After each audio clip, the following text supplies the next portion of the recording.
রব্বুল আলামিন কোরআনুল কারীমের সূরাত ইব্রাহিমের 34 নম্বর আয়াতে জানিয়ে দিচ্ছেন, ওয়া ইন তাউদ্দু নি'মাতাল্লাহি লা তুহসুহা।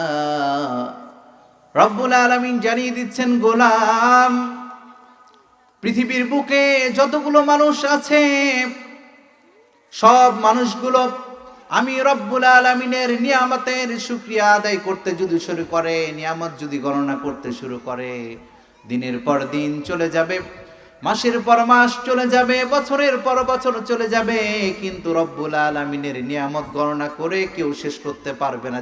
চিৎকার করে বলেন ঠিক কিনা? কত কত নিয়ামত রব্বুল আলামিন আমাদেরকে দান করেছেন। আমরা এই পৃথিবীর মধ্যে হাঁটছি, এটা আল্লাহর পক্ষ থেকে একটা নিয়ামত। আমরা দুনিয়ার